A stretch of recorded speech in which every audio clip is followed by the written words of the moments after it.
Hey, y'all. Happy Wednesday. Happy Wednesday. Happy Wednesday. Welcome to Mission for Mental Health. I am your host, Jackie Robinson. Hey, I'm so happy to be here today. As always, y'all, I be trying to get them little naps in before I get on here with y'all. And I'm always like so exhausted. But as soon as I hit the live button instantly, like I instantly pop into like hype mode. Like I get really hyped, and I'm really hype about my guest that we have on here today. I was watching the news earlier, and I want to give a shout out to Stockbridge, City of Stockbridge Police Department. City of Stockbridge Police Department. I want to give them a shout out today simply because they said on the news that they are addressing the mental health concerns in the Henry County area, in the Stockbridge area, and they now have a mental health professional who is out riding with their officer. So give them a hands clap with that. I'm very, very excited about that. I always believe that, it's not 100% the police's job to interact or to deal with the mental health community, because they enforce the law. They don't typically enforce mental health issues. So to send a professional out with a law enforcement officer, I think that's great. So I wanted to give that shout out to City of Stockbridge Police Department while I was thinking about it. So yeah, I got a great show for y'all today. I hope you're excited. I'm excited. This is a good girlfriend of mine. Her name is Vicinda Crawford. We call her Cindy. I'm going to bring her on the screen because she is sitting in the waiting room. Look, it's so funny because I can see y'all before I bring y'all on, and she's just sitting in the waiting room. So I am ready to bring her on, and I hope y'all love her. You gonna love her. You gonna love her. Hold on. Let me add her in. Let me change that up. Hey, girlfriend. How are you? Hello. I'm doing well. So glad to have you on. How are you today? I am doing wonderful. I want to thank you for allowing me to come on your podcast. I am very grateful for this opportunity. So let's make it happen. And I'm going to be turn up with you. Yeah, you know how I do. You know how I come into the room. Hey, y'all. You know how I come into the room loud for no reason, just because I can do that. So let me, you guys, a couple folks on here saying happy Wednesday. I know, right? Let's see what happens. See what happens after 50. You get to wear readers. Happy Wednesday, Nicole. Happy Wednesday, Lady Lonnie. I'm so glad that you guys are on. So, I like an interactive show. So you guys make sure that you leave comments, ask questions, all that good stuff. We're going to address them. So this is my good girlfriend, Cindy. I am going to read you her bio, and then I'm going to tell y'all how her and I met. Okay. Y'all ready? Here we go. All right. So let me turn my phone off, because y'all know I'm still new. Sometimes I can be ghetto on this thing. I'm trying to be professional. I'm still a work in progress. Okay, Vicinda M Crawford, also known as Cindy Crawford, is a retired law enforcement officer with over 28 years of experience. That's a long. Hold that thought, y'all. Y'all know this pollen is messing with a sister, so hold that thought. I had to put a mirror next to me, y'all, so y'all don't be like, her nose is nasty. Okay. She has over 28 years of law enforcement experience. While in law enforcement, she worked in various divisions throughout the police department. She wanted to make the most of her career and help the community from different perspectives other than the regular police patrol. She worked on the COPS unit, which is also known, what's called community-oriented policing section, but we call it COPS. That's what y'all always want to know what COPS was. Now y'all know. COBRA, street level undercover prostitution. Y'all, she was hoeing on the down low. She was hoeing on the low. Hoeing on the low. But it was for the department. She wasn't to make no money. Documented fraud joint task force, crime analysis division, and administrative lieutenant. She moved up the ranks from patrol officer to acting chief of police. She wanted to take her health back and lose so much needed weight. Yeah, she ain't had that much weight to lose, but okay. Nah, she had gained a couple pounds. She started her weight loss journey by walking and eating a healthy diet. She later added Total Life Changes products that changed her weight loss journey. So look, if y'all are looking for I'm gonna plug you right quick. She does that total life total life changes TLC. If you're looking for your liquid vitamins and things and your teas and all that, she is the one for you. I will give you her information if you would like to have it. She loved her weight loss of now she's down 40 pounds, y'all. She down 40 pounds. She down 40 pounds. She is a diva with this thing. She's always been a diva though. The products made her feel really good. At 48 years old, she went back to college to obtain a degree teaching young adults. When she was hired as an adjunct professor at Atlanta Metropolitan State College, teaching in the social sciences department. So she went back and got her degree, y'all. Never too late, right? It ain't never too late. The dream became a reality. At 54 years old, she wrote and published her first book, Leeds Press. She published her first book with Leeds Press Corps. That's the publishing company. She was not only a military dependent as a child, y'all ain't gonna believe this. She is a veteran that served her country in the what? United States Marine Corps. Does she look like a Marine, y'all? She was a Marine, y'all. She was a Marine. Yes. That's right. She received an honorable discharge from the Marine Corps. Vicinda was featured in the December 2003 Jet magazine. She received a proclamation declaration in DeKalb County, interviewed by several local television networks for her act of kindness when she donated a kidney to a stranger. And we're going to talk about donating that kidney to a stranger. They built a strong brother and sister bond. I think she's frozen. Either she's frozen or I'm frozen, but she'll be back. Her educational background includes an associate's degree in business administration from the American Intercontinental University, a bachelor's degree in criminal justice from St. Leo, a master's degree in public safety administration from Columbus State University. Vicinda is a proud mother of wonderful children, Courtney, Ashley, Aria, Cortland, and Gia, and 4 amazing grandchildren, Landon, Layla, Gianna, and Noble. Okay, she has to jump back on, y'all. So I'm just going to chat until she gets back on. She enjoys hanging out with her grandchildren, running, traveling, weight training, boot camp workout, watching sports, and reading. So she has a long bio, y'all. Y'all give her some hand claps. She's going to be rejoining us very, very soon. Where she is living now, they had a humongous storm just come through. So her internet has been popping on and popping off. But we're gonna get her back on, and in the meantime, y'all just get me. Y'all just get to roll with me. So while she's coming back on, I'm gonna tell y'all how we met. So I was a rookie, and y'all like this shirt? Living my best life. That's what I try to do, y'all. I try to live my best life every single day. I was a rookie, and she was not a supervisor just yet, but she had no problem telling me that she was getting ready to become a supervisor. I was at the pumps, the gas pumps. So back when I came on to the department, we didn't have take-home cars. Like the officers now are very, very, very, very privileged because they get to ride home, they get free gas. And after every watch or every shift, you had to go fill up, you had to go put gas in them cars. After you do your check with your reports, you got to go fill up them cars. So I go to fill up my little car, my little old beat down, the rookie car.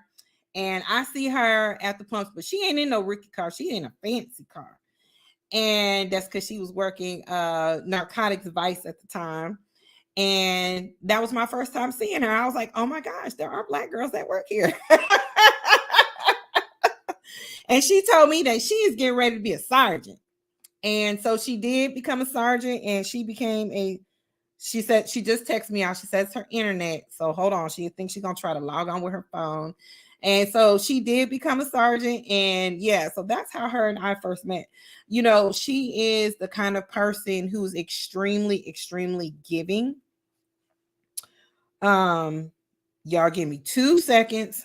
I love y'all, but give me 2 seconds. Let me see if I can get her on. Hold on.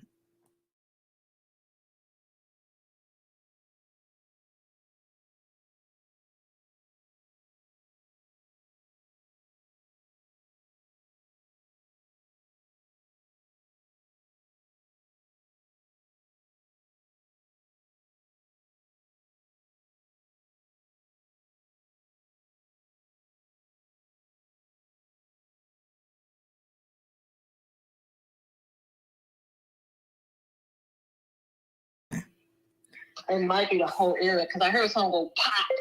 She said she heard something go pop in her area. So yeah, so she's got some technical issues, y'all. And so she's trying to log on with her phone. But in the meantime, we're gonna try to work this thing out because guess what? Things happen and we live and that's what things do, you know. I don't want to fool with her while she's doing it. I got her on the phone, but I put her on mute so she can't hear what we're talking about. But she has such a giving soul, y'all. Her soul is so giving that when I was pregnant with London, you know, I never really had like a big baby shower or anything like that. I never had a big baby shower. And she gave me a big old baby shower when I was pregnant with London. She didn't have to do it. Funded it out of her own pocket. And it was absolutely beautiful. My belly was out to here. I got tons of gifts. And it was my first, you know, really big baby shower. So she has such a giving soul. I hope she can get back on because, y'all, her story is so amazing. And I really, really, really want her to be able to tell it because I ain't got nothing else for y'all, but I got to try to come up with something. I got to try to come up with something in the meantime until she pops back on. Okay. All right, y'all. We cooking with fish grease. Here we go. What we looking like? She's on. She's frozen, but she's on. She's on there. She's on there. All right, y'all. Y'all come on.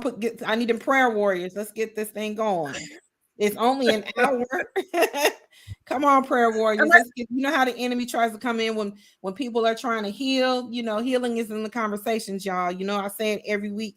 Healing is in the conversations, and the enemy don't want no healing to happen. But guess what? We gonna put the devil under our feet and stomp, boom, boom, boom, boom, boom, because we gonna do this show. Is it good? Frozen? Am I frozen still? Nope, you good. You good. Okay, I read your bio, and then I told everybody how we met, and I was holding off because I don't know if you remember how we met. How we met was I was a rookie. Mm-hmm.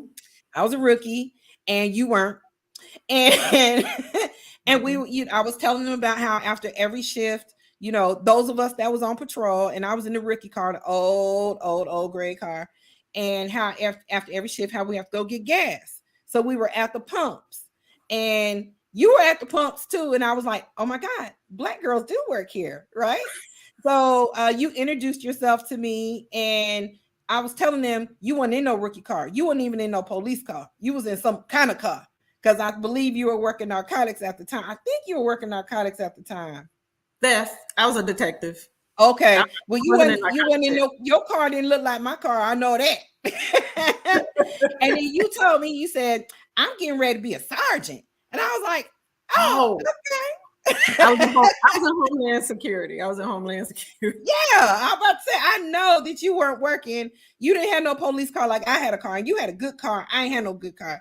And you said, I'm getting ready to be a sergeant. And I was like, okay, you know, I didn't know I didn't know what that really meant. I didn't know the process or any of that at the time. But that's my first encounter with Miss Cindy Crawford. So, and then I told him about the baby shower that you gave me, the beautiful baby shower. So welcome back, girl. Welcome back.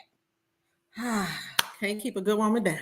I know, right? They come back fighting. Well, they was trying, but we got you. So we got some folks. Hi, beautiful ladies. Hi, Winona. How are you? Thank you for watching. Denise, happy Wednesday. Nicole is back. Miss Crawford, I'm very proud of you. You are an encouraging, blessed, and highly favored woman. Oh. Yes, you are. Yes, you are. You know that's true, right? Happy Wednesday. Happy Wednesday from Miss Lewis. I can't see. I don't have my glasses on. Dre. Happy Wednesday. Happy Wednesday. Yep. DeLarge Lee. Did I say it right? I hope so.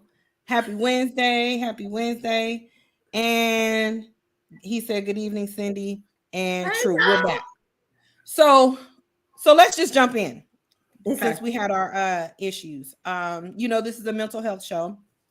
And reading your bio, you talked about in the beginning that you were interviewed by several news stations in Jet about donating this kidney.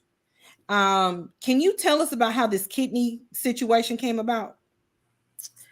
Yes. So I was a detective at this time, and the chief, well, the assistant chief, but he was over Homeland Security, needed an administrative assistant person. And the person that was there called me. I was a detective somewhere else and asked me, would I look into doing administrative work again? And I was like, why? Something wrong down there? Why you running? Yeah. And he was like, no, I'm a sergeant. I want to get back on the road. I was like, okay. So I went down on a Tuesday and I met Chief Ector. And this was he was like, huh? Oh, I love Chief Ector. I love him. I love him. Yes. I just spoke with him the other day, him and his wife. They were in Africa visiting, but okay, back to the story. So I met him on a Tuesday. He's like, I need you to report here on Wednesday. I said, sir, that's tomorrow. They said, yeah, wrap all your stuff up and be here tomorrow. So I showed up on Wednesday and I was his assistant. So I had to drive him around and I was good for hitting curves just to make sure he was awake. But anyways, on that Friday, now I have known him Tuesday, Wednesday, Thursday, Friday afternoon or evening, he ran out of the office in a rush and I didn't know where he was going because I wasn't driving him. And the administrative assistant told me that his son who was rushed to the hospital had kidney failure. And I was like, oh, okay. So I leave for the day. On Monday when I came back, his son had went for his dialysis and he didn't feel very well. So it was in DeKalb County. So I drove Chief over to his car. And on the way there, Chief Ector was saying, my son, yes, he went into kidney failure. He's looking for a kidney. So the family is getting checked out for the kidney. And so I was like, oh, you just need a kidney? I'll get checked out. If I have a kidney, I'll give him a kidney. He was like, yeah, okay. Right. Like, you don't know us. He's like, okay, thank you. You don't know us like that. We didn't talk about it anymore. We get to the location. I had to drop his son car. We went to go eat lunch. And that's when I was talking to his son because all three of us went. And he went to a high school not too far from where I went to high school. And so we're talking, and one of the girls that he was dating was a very good friend of mine when we were in high school. And I said, so you're the one that was running that girl crazy. And he started laughing. Long from that point, I took the wheel at that point. His dad had told him I was going to see if I was a match. When I got back, I called to get the information. I called Piedmont. I asked them what I needed to do. The first thing you need to do is see if you're a blood match. And I said I'm an O positive. I knew my blood, but I had to send that in. And a couple of weeks or so later, I got a phone call and she was like, you're a match. And I just paused. I'm a match. So I go downstairs and I'm whispering to my friend Raina. She was his administrator's assistant. I was like, girl, I'm a match. She said, match for what? I said, I'm a match. And she started screaming. And then Chief, he's 2 rooms over. Right. He ear hustling. So I hear y'all in there talk, what y'all talking about? And so she tells him, Cindy's a match to Merlin. And all I saw was the back of his head after he screamed, thank you, and left out. And so I had to go through a series of tests. And then I had to ask them, I was like, are y'all trying to take both of my kidneys? Right. Because they want to make sure psychologically you're sane and you're not doing this or you're not being coerced by him to do this. Right. Because he's your boss. Right. So I had to write up a lot of paperwork to get things started. And we move. I picked the date. You can make a decision not to do it, even laying on the table. And so I had to sit down and table of psychologists that asked me all these questions. And so October the 20th, yes, October the 20th, 2003, I donated a kidney to Merlin Ector. And he passed away 17 years later from something else. His biggest thing is he wanted to see his children graduate from high school, and they were in elementary school when I met him. So he was able to see them graduate from college. Yeah. So you all ended up like brothers and sisters. Yes. Yeah. Yes, you are Chief Ector's like adopted child. And he lets me know that. Yeah, you are his adopted child. Now, I in your bio, I read it, you have 5 kids. At the time, did you have 5? I did. I had one. She was born in August of 2002. And I had the surgery October of 2003. So, yes. So how did you even consider in your thought process at all about, okay, no one really wants to go in and do a surgery if they just don't have to do it, but you have a whole tribe you got to take care of. You a single mama and you got a whole crew. Like, did you think about any of that, or did you just say, you know what, this is what God planned for me to do, I'm just gonna do it, whatever happens happens? I did, of course, think about my children, especially the youngest one, and something happened. But I said, God gave us 2 kidneys, and one was obviously to give to someone who's in need. And I knew I would be okay. And I was asked, well, what if your children need a kidney? I said, then there's going to be another me out there that's going to give them one if necessary. Right. And it was a village. Everybody rallied around me to ensure everything. Raina, they took care of my younger 2 for 2 weeks while I recovered. Right. Everybody came and visited me. The FBI was sending me cards. It wasn't about that. It was to make sure he was okay. And I met his wife the day before our surgery, and she just broke down in tears just to say thank you, because she didn't know me and I didn't know her, but it was just. I told y'all she's a giver, y'all. I mean, I should have called this show something totally different, because she's constantly giving. Like I told y'all, this girl done gave a whole kidney to a stranger. She gave me a baby shower. She didn't have to give me no baby shower. I mean, we was cool, but we wasn't besties. She, you know what I'm saying? Like, we've always had a good relationship and everything, but she's not somebody that I call every day. But this girl gave me a baby shower, y'all. So she's always been giving. So I commend you on that one. So, so moving forward, let's talk about the weight loss. You've always been a person that I've known to do these boot camps. Like this thing, I don't know if it's the Marine in you, but I've always known you to do these sunrise boot camps that I ain't never gonna go to, because you want to go at crack dark 30 in the morning while I'm still trying to sleep. So let's talk about what caused the weight gain first, and then we'll talk about the weight loss. What caused the weight gain? Part of depression, my activation when I would go through something, or if my child or my children were going through something, I went and ate, and I craved sweets, and I just would eat. I really wasn't exercising, and I just let go. Mentally, initially, when everything happened back in 2015, I lost a lot of weight.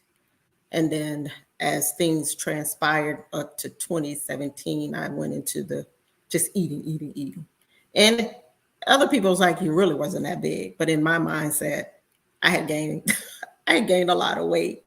And it's that mentality of being in sports, being in the Marine Corps, that body image was a big issue. And I battle with it now. Right. I still struggle. So up and down weight is a thing for you. Yes. Yeah, it's a thing for me. I'm always up. Oh. I stays up. I mean, because I understand. I can, healing's in the conversation. We conversating, right? So, right. Yes, I am an emotional eater. The more I stress, the more I think, the more I eat. And then I feel bad that I ate all this food. Like I just ate Popeyes today. Now I'm over here with indigestion and mad because I ate the Popeyes, but then chicken thighs with that hot sauce and honey on it was like the slamming. It was the truth. It was great going down, but now I feel like crap because, you know, I didn't need it for one. And I could have had one thigh, but I ate two. So, you know, but I start thinking about things, and yes, it is a comfort thing. So I totally understand the up and down weight journey. I'm sure a lot of people on here understand the up and down weight journey. You know, has it always been like that for you? An issue? What, the weight? No, even after I had my fifth daughter, well, fifth child, fourth daughter, I actually went down to in women's 4'6". I lost all the weight. Yeah. In 1996, now I had a real bad knee injury, tore my ACL. Then I had another surgery in 2010 on my knees and had another surgery in 2012 on my knees. And gaining weight caused a lot of problems with my knees. And so that was also in the back of my mind that I had to get it off. Right. Because of that issue, then I have high cholesterol, I have to pay attention to that. I have bradycardia, I have a very slow heart rate where I can pass out on you. So I had to start thinking those things through. The biggest issue is the high cholesterol is kind of worrying me. And so when I start picking up the weight, they'll talk about that. So even when I lost all my weight, I'm still considered obese. And I finally had a doctor that say that is not based on a Black woman. So you're not, I have more muscle tone or more muscles in my body. Right. Which causes more weight, which is heavier than, you know, right. Yes. But I had a community that a friend of mine named Mondidra kept talking about Tata's fitness indicator. She's a retired nurse of 20 plus years. Right. So if I'm going to go in that hard and if I collapse or fall out, we got a nurse. Plus she's over 50 and you'll never know. She looked like she's about 25 years old. What's the name of her gym again? Tata's, Taddas. Tata's Fitness. Now she has the energy. So it was a community. It was a group of us. We were the orange team. It was me, Wandidra, and another lady named Monica. And then we brought Monica's sister in, Summer. So we used to show out. But I saw you. I watched you guys. I watched you all from my bed on social media all the time. Yeah. So let's move back a little bit. And when we were talking prior to the show, we were talking about suicide. Mm-hmm. And we were talking about an incident that happened with someone that you know mm-hmm. That committed suicide. You want to talk about that a little bit?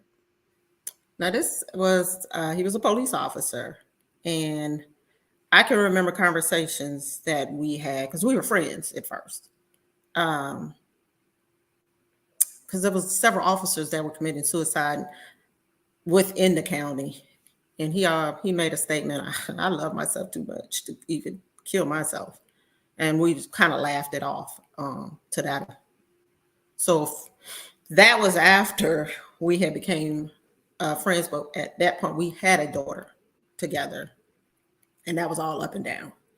So I hadn't, it's like, you're going to have to pay me child support. Or he'll say, well, that's not my child. So I had to go through that process mm-hmm. with this person. So which can be stressful too. Very stressful. Mm-hmm.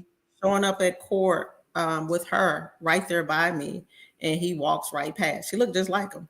Mm-hmm. And so there was some random lady sitting next to me, and she was like, is that the father of your daughter? Because if it's not, you might need to question it mm-hmm. because she looked just like him. So we go through the process, and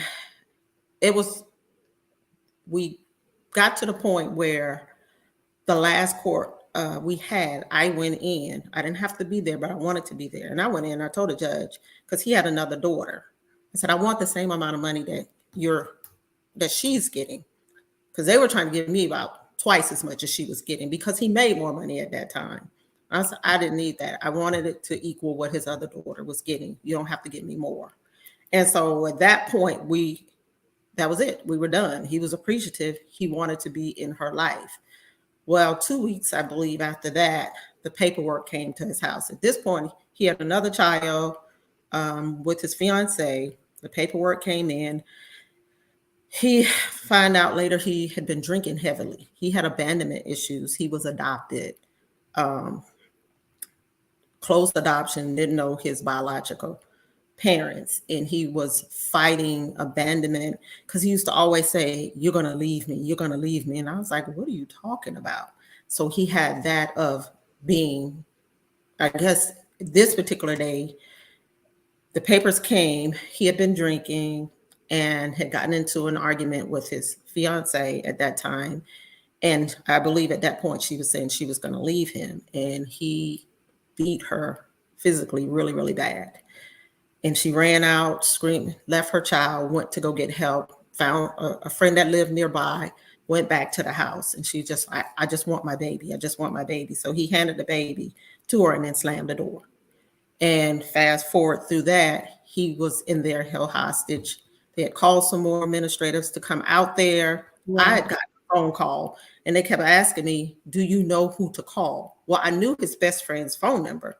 And I was like, call him. And they had been calling him. I started calling him. There was just no answer all day long trying to call him. Later, I found out the best friend had accidentally left his phone at home. He was at his child's, I think, football game all day. Go back. Some of the administrators went there. They got to the door. He pulled a gun on them. He handed his badge and his police gun to them. And then he pulled his personal gun on them and told them to get back. Get the F out my house, slam the door. I said, if this makes the news, it's not going to be good.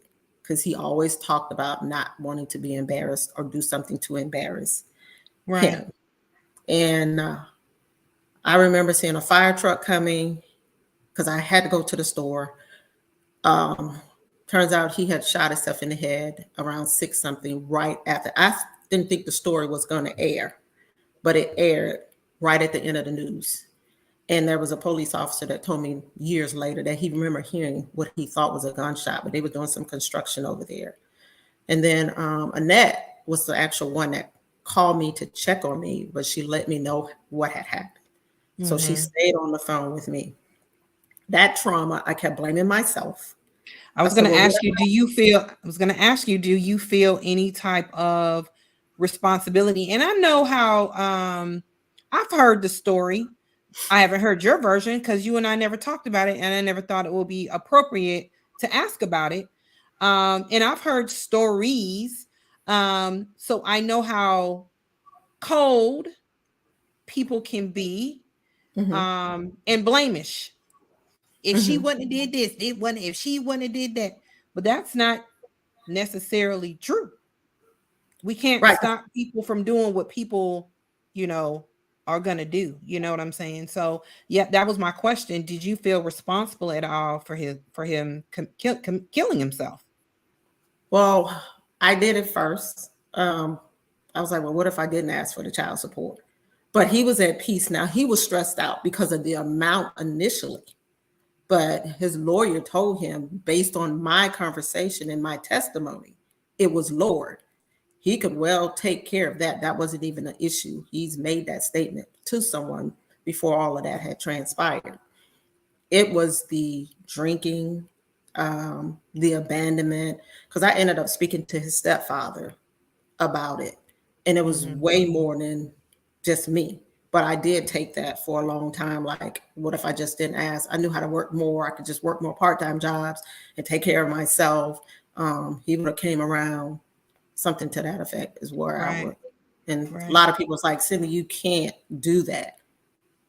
The guys were like, we have to pay child support. Why shouldn't he? But yes, he had a lot of children. Yeah. Yeah, wasn't just yours, another one, right? It was some other ones out there. Yeah. So and it could have been the totality. We would never really know what, I mean, if he didn't leave a note, we never really know what he was. We never really know what people are going through and how much they can take. We never really know. And it's ironic because at first I was never going to do it. And that would have kept her out. But believe it or not, Sonia Porter was the one to push me to go at least get a blood test to show him you are 99.9% that child. So had I not done that, she would have, she was taken care of through the Social Security. So that helped. But just, I think she would rather have known her father because he loved the daughter that he did have an opportunity to be around. Oh, he was advocate for females. It's just he had that issue that he couldn't deal with, and he could be very violent. I heard he was never violent to me, but I heard he had been violent to some other. And the way that young lady, his fiance, looked, it was a pretty bad, and I think it was alcohol based. So mental health. But I never did. He had mental health, but we don't talk about that type stuff, right? In the police department, you definitely can't talk about the stuff being in the police department, and you definitely can't talk about that being a male. You tripping because you got baby mamas, boy, please, so I'm sure he was internalizing all of that because police officers, we're hard on each other. So I know that had a effect on your mental health and how you were able to sustain, but we also talked about codependency. And you were mentioning to me about being a codependent person. You want to talk about that? Yes, I know you said I give. You do. You have to, as a codependent person, they don't know when to stop. A codependent will give to control, to get approval, to feel accepted. And who attacks a codependent person is a narcissist who takes. So they seek out those type of people. So in my codependency, I'm going to still be me. I am still a giver, but I have set boundaries. To heal from codependency is boundaries in the word. Boundaries and the word no. Oh. And if you someone was telling me they were looking to do some statistics about battered women that were murdered by their partner. If you start looking at their background, if they did a history on it or did a medical, I'm not making any claims, but they're looking at a lot of them were signs of codependency. And they don't know when to leave. When to leave. That could be your dissertation when you start your doctorate. I'm just throwing that out there. Okay. I'm just throwing that out there. So are you saying that you're diagnosed codependent, or is this something that you just learned through your journey, or is this a diagnosis? It was a diagnosis by a psychiatrist years ago. It was before but I think if I sit down, they'll say I still got a touch of it, but I do know how to say no now. It's a thought process. It's a strong thought process. So you probably be like, no. So let's talk. Let's get in it. No, you're good. I got you. Let's get in it. Let's hold up your book. And let's get in it. Betrothed to a Charlotte. What's it called? Betrothed to a charlatan preacher. There was blood. Betrothed to a charlatan. Look, I can't even spell. I'm so used to everything spell checking for me. Okay, I'm gonna okay, I got you. I'm gonna put it in the comments so people can see it and order it on Amazon. Yes, I haven't did a book signing yet because I moved down here near Savannah.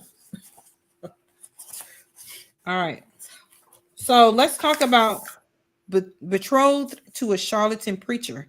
How did that title come about? That's a strong Well, I know how it came about, but other people may not know how that title came about. Because that's a strong title. What is betrothed? You know what I'm saying? Like that betrothed. It's engaged. Engaged. Engaged. Yeah, To engaged to a fake preacher. Ooh! Which is a fake preacher. I just died. And where we pull that. So I had a ghostwriter, and they did the editing, they did everything. So we pulled. When you look at the trial, I'll just read this part of what's on the front of the book. Mr. Okay. Pounds, I'm not going to dignify you by calling you Reverend Pounds. You did not earn that. You are a liar. You are a manipulator. And frankly, you are an outright charlatan. Bibb County Superior Judge Howard Z. Sims. That was when he was getting ready to sentence him. Okay. And so who is so he that's to you? Where? Who was he to you? I was engaged to him. That his name is, I don't even think I want to. Don't even give him no credit. We'll call him, Mr. Charlatan Preacher. We don't have to give him a name. Charlatan Preacher. If y'all are that curious to know his name, you can Google it in Bibb County. So how? So you were engaged to a Charlatan What preacher. Happened? Mm-hmm. The publisher with the book company sat down with me and said, "Let's go through your life, starting as your childhood, and see what led you to attract this murderer." Is how he put it to me. I said, "What do you mean, attract a murderer?" It's like, yeah, you attracted him, and it was based on what you did through your trials and tribulations, starting as a child, being called the names, the Blackie, Four Eyes, Ugly. From there, I was molested, and I was molested by. I lost. Oh, I thought I lost. I'm back. You're here. You were molested by a family member, and I told, but the family member didn't go away. He was still around, which I couldn't understand. I did, they say tell. So it took a minute, but I finally told. And I was only like 7 or 8 years old. Mm-hmm. So then that type of trauma and seeing domestic violence with my mom, one beating I walked in on her and I didn't know what was happening, but my dad was beating my mom. She was balled up in a knot. And then I see her, she was barely 100 pounds. She was so tiny. And she's crawling around, picking up her hair rollers, them big sponge pink ones. Yeah. And so I was on the floor with her. I'm on the floor with my mom, picking up these rollers with her, and I'm crying. Like, okay, this is what love is. So then we go into my dating, and it showed the different men. I have had good men in my life, good men, but right. I would always stick to the violent ones, the ones who barely gave me any attention, because I didn't care about myself. I didn't love myself. And I started, he took me down roads I didn't want to go to. So now I'm going to fast forward to 2015. I was introduced to him through another officer. I guess, please don't. You were introduced to him? I was introduced to him through another police officer. Okay. He was in the Air Force. He was his last rank, I believe, was an E8. E7 or E8 in the military. So I was introduced to him that way. And so he lived in Macon. I lived in Atlanta. And so it was a long distance relationship. It was kind of all over the place. I was all over the place. So from 2005 to 2007, he really pursued me very, very hard. And then finally in 2007, we met and I decided, okay, let's give this a chance.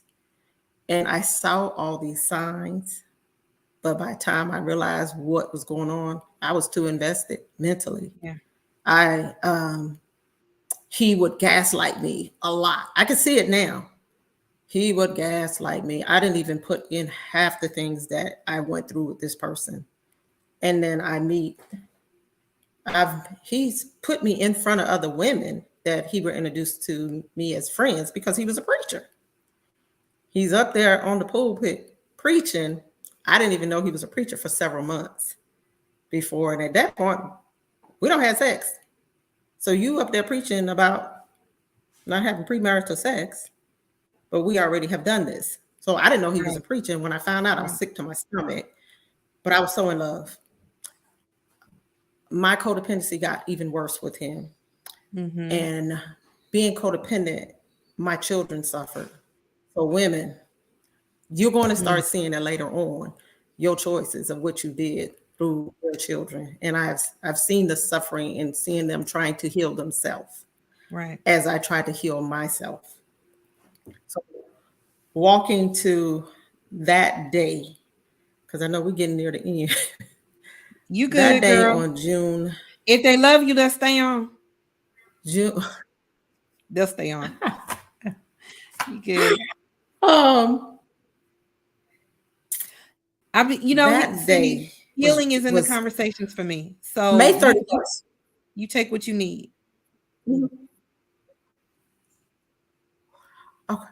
So I will go to May 31st because he manipulated every woman in his family, his sister, his niece. And in the book, it goes into a lot of details. But I'm going to take y'all to May 31st of 2015. Now, he has already spoke to my stepfather, asked for my hand in marriage. We're getting, our date was set for September 12th, 2015. We met physically, saw each other September 12th, 2005. So it was going to be 10 years later that we actually was going to get married. Mm-hmm. 10 years. So around right after Thanksgiving of 2014, near Christmas, I get a phone call from the niece. We're talking back and forth. Something's not right. I have never just popped up at a man's house, but that night was the night it was going to happen. Now, mind you, I couldn't wear my hair short because he didn't like short hair. So I had to wear my hair long. So it was time the fight was on in my mind. So my hair was pulled up in a ponytail. I went and got my best friend, Winona. Her hair was pulled up in a ponytail. And we I like them besties, girl. Besties right out, boy. Go ahead. I rode from way up in Atlanta to Macon. Now he's on the phone with me, and then all of a sudden he wanted to hang up the phone. So I'm knocking on the door. His son answers the door. I say, "Is your dad here?" Because all his son goes, "Oh, I'm about to lose." No, I said, "What did the son say when he saw you?" Uh-oh. And I was like, he's in there. So I walk in. It's a condo. Now I never knew where my best friend was, but she was posted up. She had sight on all locations of where you can get through. I walk around and I see her, and we're looking at each other. We knew each other. We had ridden to church with him together. I sat in the front. She sat in the back with her children. He said that she was a family friend. She was married, and she just comes to church to support him. I'm in the front with him. I knew I called him honey and baby. But that's how mentally he had broken her down, because he had had 3 children while they were together with other women. At one point, he had 3 women pregnant. This is all the homework I did after the fact. And so she looked, she was like, "Hey, Cindy." I said, "Hey, Kendra." I was like, "What is your relationship with?" Well, of course, I know it's something that is not right because it's her, him, and just the child. And she said, "Well, we're engaged." I said, "We're engaged as well." Now, mind you, I don't tattoo this man's name on my back. I had his name, William. Oh, shoot, I don't gave his name. And I had his Charlatan, yes. And his line name was on my back. And believe me, the cover up was very painful, but I deserved the pain. So when I showed her, she showed me her ring. I showed her the tattoo. And then he woke up now. Hindsight, he could have took both of us out and made up a whole nother story that I came down there and shot her and he killed me because I shot her. All of that could have went down that night. So he was laying in his couch on his little sofa, pretending like he was asleep. And so her and I are not fussing at each other. And when she sees the tattoo, she goes and wakes him up. So I had a key to his house. She had a key to his house. And so I come to find out the key that I had, the little name tag, the number tag that was on the key, that it was purple because he was a Q, was her actual address on there. I never knew what those numbers were for until after the fact. So that's the 30, that was in 2014. Fast forward to we're in counseling. Now he's admitted to having being in cheating on me. Yeah. We're going to a therapy. Now we're at a therapist, marriage counseling, to get married June 12th. Well, it was still September 12th. So we're at a marriage counseling and we're going through this process.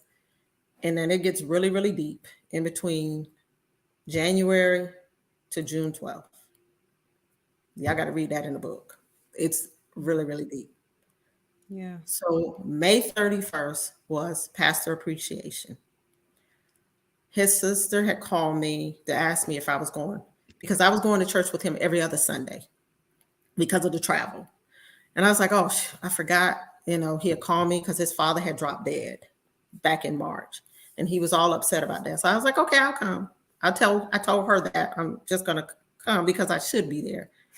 What'd that look like? I'm your fiance and you're being appreciated at the church. Well, after I get there, I'm sitting down in the pew and I was like, hey, babe, I'm here to support you. He texts me. They canceled everything. We're not even having it. They were upset about the money that they were going to spend. I'm sitting there looking around like, well, who are these people in this church with me then? Why am I looking at the pamphlet with your picture on it for Pastor Appreciation Day? Right. By the time that came through, I look up, Kendra walks in. She sits down. She has his youngest daughter who absolutely adored me. I've known her all her life. She runs and sits down next to me. Kendra sits down next to her. So we're sitting right there together. Church members, I'm sure that was a whole lot of conversation. I'm sure. And he's texting me and telling me to leave because his mother had failed. And he knows if something happens to his mother, I'm going to be there to help. So I text his sister who was sitting on the pulpit with the preacher. She said, no, mom's okay. My daughter is there with her. I told her I'm not going anywhere. That's over. Kendra got up one time to go to the back, probably trying to process. I'm just trying to hold it in. We get through all of that because she rode with him. I get in my car and I leave. And then that's when Kendra texts me. There's 3 sides of this story. And so this is May 31st. We text back and forth. And our text messages were actually used in the trial. Right. Where she had a voice to actually tell her story. It's ironic how our conversation went. It's almost told her story that when she left this earth, he was going to tell everybody she was crazy because he told everyone she had killed herself. And that's it lined up like that, even though that's not what we were talking about. Correct. But we did that. So we had kind of went back and forth, but we had agreed to get married on the 12th and continue counseling and really see, where was my mind? I went through all of this. I'm still willing to marry this man.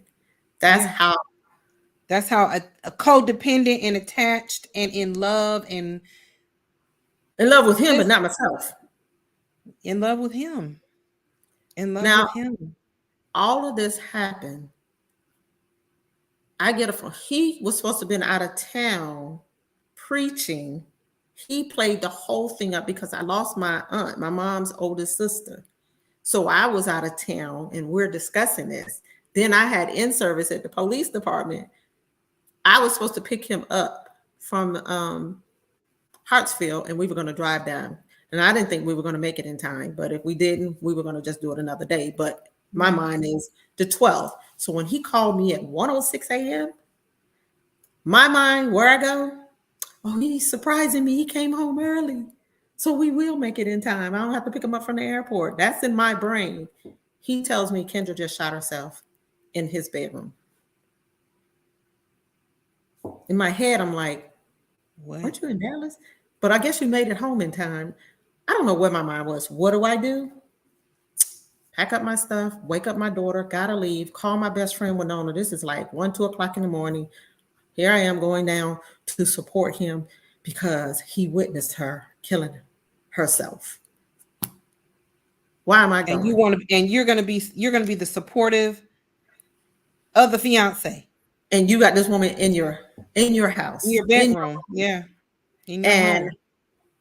I'm like, is the police there? Because if I don't see no police, I'm not coming down there. So the story is all over the news. It's on Oxygen, on accident, suicide, or murder. Yeah. The story is being told from the detective's point of view.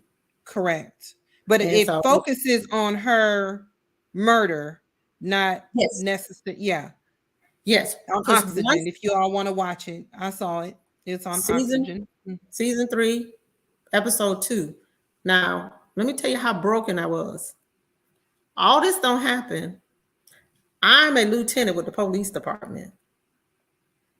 Of course, I call my captain immediately in case this is newsworthy that my name is not attached to DeKalb County. Correct. And then the investigator was very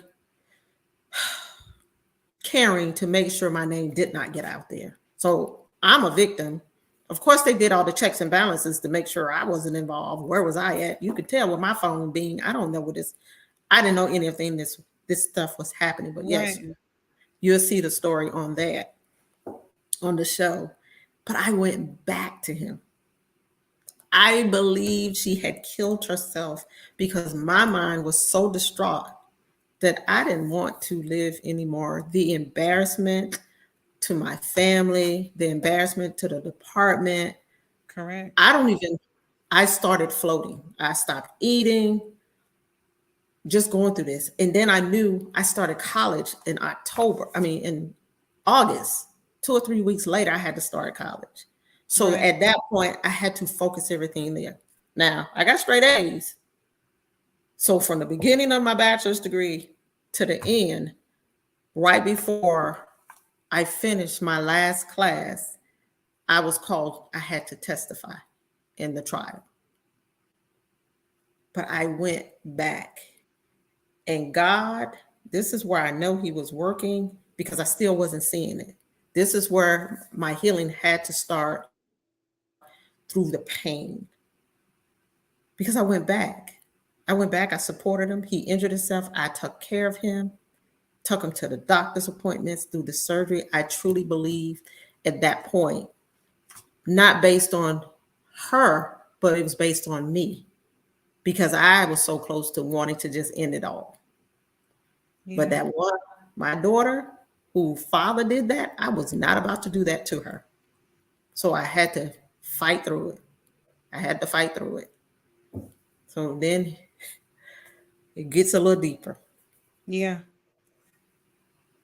But I ended up seeing a lot of stuff was exposed to me during the trial? Before the trial. Before the trial, okay. Right, because he wasn't charged immediately. They were working it as a suicide. Correct. And then they started getting the evidence, and there's an audio tape of the 911 call that I heard afterwards. But just being in that room, and I remember looking at him one time, and I had to blink my eyes because I literally saw an animal. I didn't see his face. I saw the weirdest looking, and I'm like, God said, okay, I just revealed to you. Right. You can see it. And was that the moment you realized, okay, I gotta go. I gotta figure it out. Because I got scared because he started getting where he was pulling. Because when I realized it, I was so scared of trying to figure out how to get away from him and not be alarming. because I was like, I got to go home to my children. I gotta finish school. Mm-hmm. You didn't care about that. I need you more. The kids will be fine. Yeah. My head. So My head. So after you realize, okay, I'm in pain. You're no longer at the agency, the department. You've moved on from there. You've got this relationship that you know it's going to be done. Did you end the relationship before or after the trial? Before, way before. When he was indicted, because I went back into law enforcement.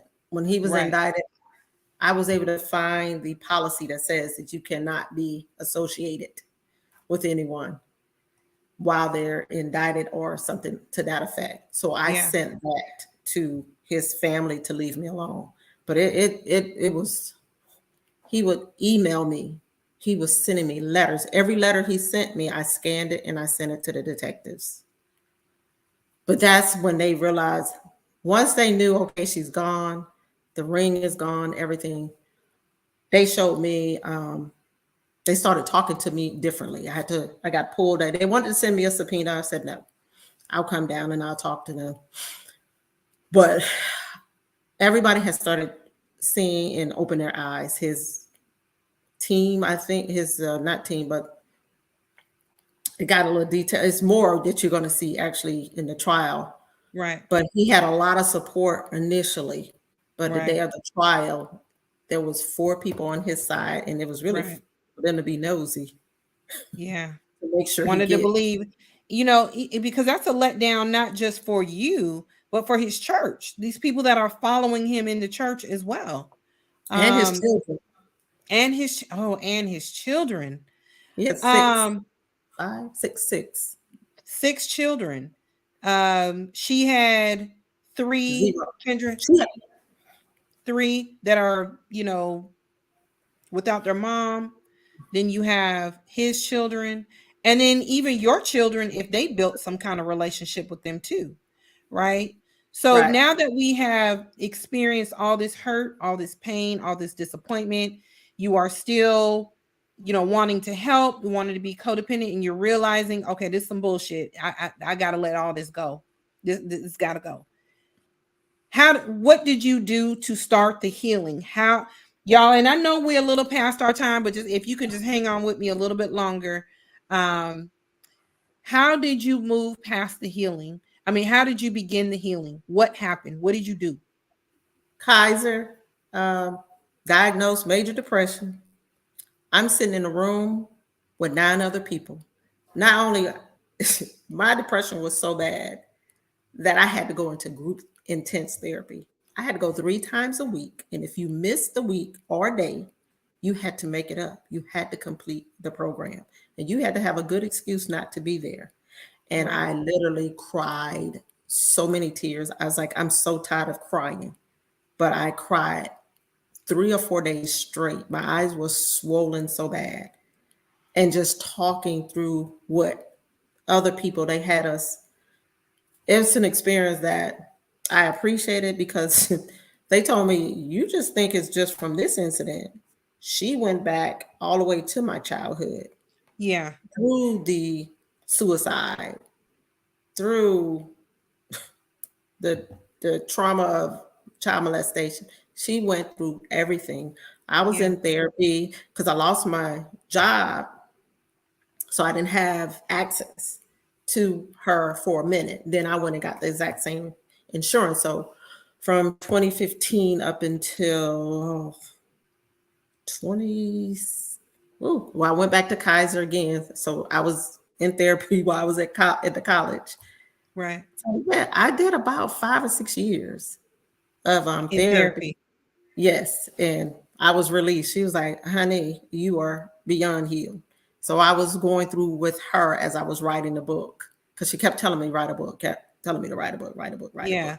People often say, a lot of therapists will tell you to journal. They don't necessarily say write a book, but a lot of them will tell you to journal. I'm not good at the journaling thing. I always forget to do it. But they always recommend journaling. So you went through a lot. So you were experiencing depression. Of course, anyone is going to be depressed because you are feeling, loss. When you were in the depressive state, were you like unable to get out of bed? What were some of the symptoms that you were having? I was on autopilot. I had to do it for my children. It's once Just again like in the fall. right there. I remember a guy coming up to me and he was like, "Can I get your phone number?" And I stopped and I looked at him. I said, "I'm too broken for you to even want to know what my name is." And he's like, "What?" I said, "I am broken."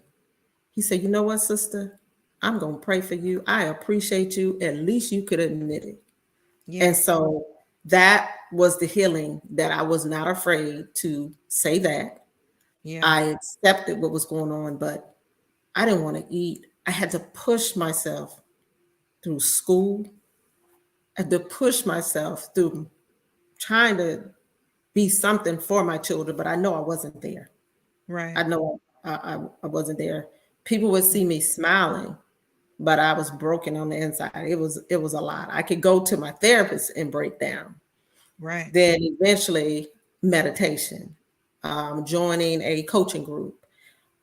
When I said one thing that I did have that Kendra did not have was I had support from my family and my friends. They rallied around me, and that's what it took. Even though I was so far gone, even though I found out, I knew they didn't like them, but I really knew how much they didn't like them in the end. But they stopped. They kept praying for me. I found out they were afraid that he was going to kill me. I did not know that.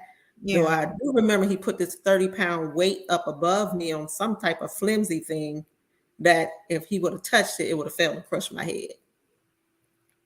So I should have caught that. Yeah. But yeah, it's gonna community. You got even when you think she is that gone or he is that gone, you have to, if you just be present. If you can't say anything, sometimes you just have to be present and let them talk it and walk it through. But I was blessed. I was blessed to have praying friends, God friends, and just there was so many people praying for me. I didn't even know. I know I was ghost for a while. They were finding me on Facebook. You okay? Yeah. So now my story is there for someone else. Yep. My mission, my passion, my desire is to tell my story as raw as possible for someone else to get out. Some persons that have read my book, one girl's telling us, girl, if you can spill yours, I can spill mine and get it out and say I'm okay. It's okay not to be okay. It is okay not to be okay. It is. And I will live on that. I had a friend say to me, you can only account for your now. I can only account for what's going on right now. Yesterday is gone. Tomorrow's not here yet. So I live in the now. I meditate still, not as much as I used to. That meditation helps a whole lot. But I listen to soothing music or some positive motivation every morning when I get up. I got to hear it. I got to hear it. I get a routine. I am going back on my weight, well, not weight, but healthy diet, getting back into the gym. Because me and my bad knees, I fall out the gym a lot. But if I could end it how I need to end it, there it's just something that was already ordained in my life to go through. There was nothing I could do or path I could have taken. This was for me. And I mean, I thank God that he used me.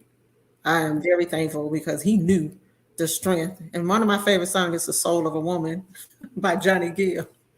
But he knew the strength that he knew the strength as he set in me. As he set in me. Because it's not just, it wasn't me. It was God that tucked me through that. Because some people's like, well, why wasn't it you? I said, that's the question you got to ask God. Yeah. And one lady was like, through all of that, you can still smile. You're not angry at the world. Why I would be angry if this was what God ordained for me to go through? Yeah. I'm thankful. Yeah. Cindy, you have like an amazing story.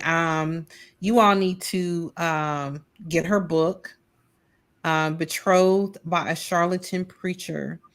And she just gave y'all the surface of what's in the book. It's a lot. I haven't read it yet.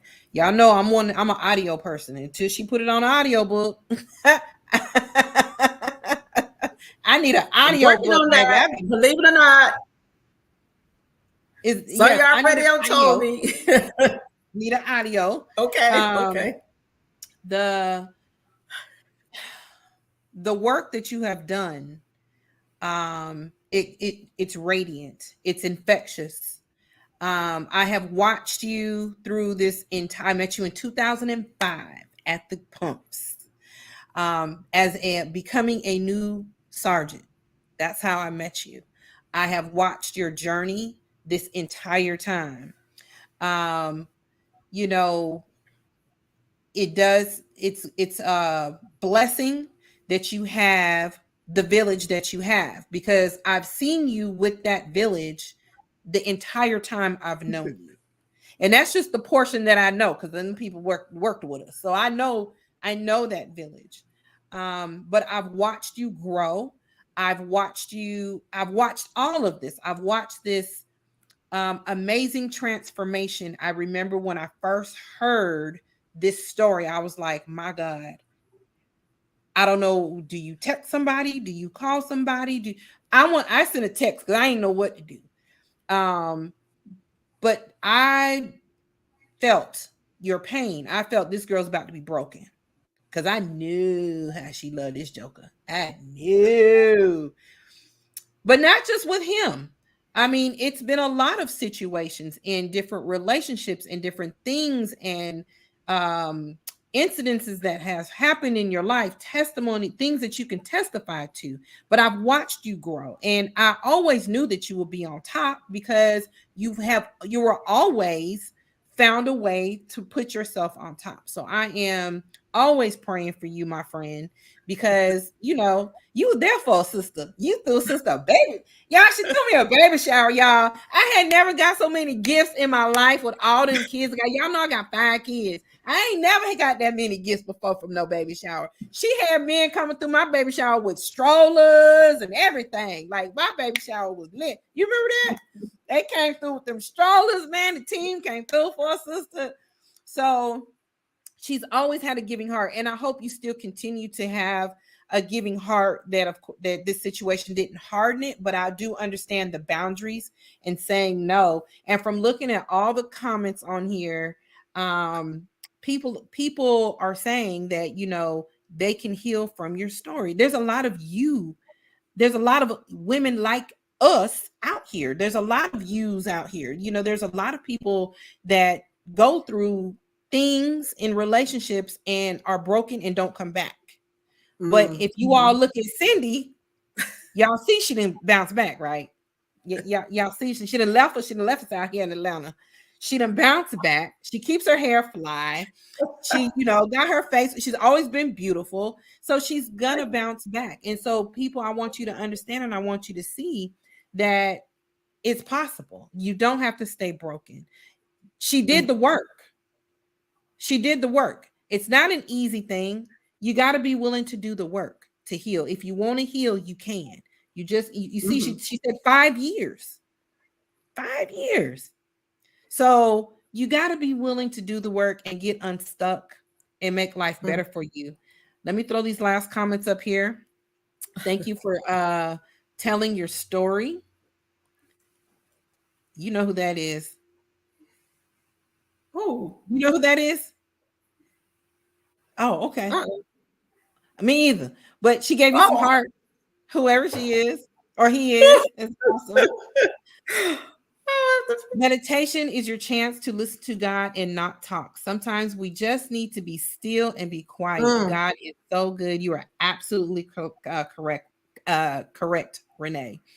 Yes. Great job. Hold on, I skipped one. I'm sorry. Great job, Cindy. Proud of you. You know who that is? My bestie. Here Renee. come my next bestie, Yep. Denise. Keep telling your story. You are helping so many people. Yes, we are proud of you, Cindy. So you have such a great support system. Oh, Renee gave you some laughs. Sonia Porter. Yes, Renee. So, you have a great support Yeah, system. she's I think you another need to support keep. system. Before I let you go, do you want to share your events that you have coming up? I know you mentioned a couple of things that you have coming up. You want to talk about that right quick? Well, I'm not sure if it's closed yet. Okay. I'm speaking at Spread the Love. TLC is actually on a cruise. So we're going to cruise July the 27th to the 31st, but I am slotted to speak on the mental health. And I'm definitely gonna have my books on hand and sign. And Absolutely. anybody Yeah. that wants, When you gonna do that book signing, ma'am?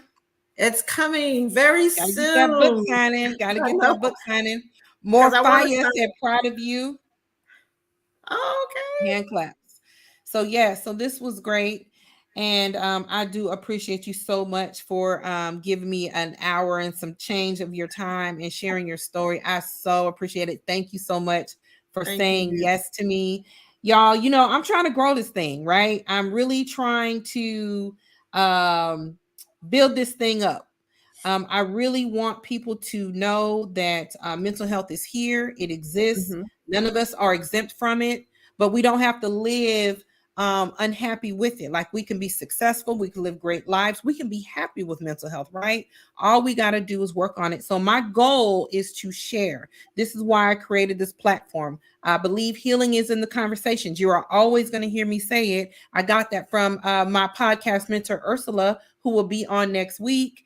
That healing is in the conversations, y'all. The only way that we can get the shame taking off of mental health, the stigma taking off of mental health, is to talk about it, to let it be known, to show you what it can look like. This woman right here, this woman was suffered from depression. Look at her. She's fabulous. She's fine. She's 50 question mark. I'll be 56 this year. She'll be 56 this year. This is what 56 looks like, y'all. So it don't have to, it can look any kind of way. Mental health don't have a prototype. Any of us are one event, one trigger from going through something major in our lives, right? But I want you to see, and I want you to share with people that, hey, we can live successfully with it. So if you all can do me a huge favor, please subscribe, like, and share my platform. Please subscribe, like, and share so I can build up this following to to let people see, hey, mental health is real and we can live good with it, right? If you would like to be a guest on the show, y'all can hit me up on my email. You can call me. You can hit me up on all my social medias. You can inbox me. You can do whatever it is that you need to do. You can refer a friend, tell a friend, tell a friend, whatever it is you want to do. And you want to share your story because you believe that you have a testimony that someone can heal from. Hit your girl up. This platform is wide open. Now, I only do it on Wednesday nights because that's the only day I'm available. But if y'all want to be on, let me know. I would love to have you as a guest on the show. So just remember to tune in next Wednesday at 8 o'clock. My girl Ursula will be on. Y'all gonna get your chakras in line talking with Ursula because she loves to talk. She's a life coach. She's gonna talk to you about meditation. She's gonna talk to you about all that good stuff, that holistic healing that y'all, new generation folks love to talk about and learn about. Tune in next Wednesday. Cindy, stand by for me. I'm going to end this show. Hey, I will see you all next Wednesday, and you all enjoy your week. Have a good one. Talk to you later. Bye-bye.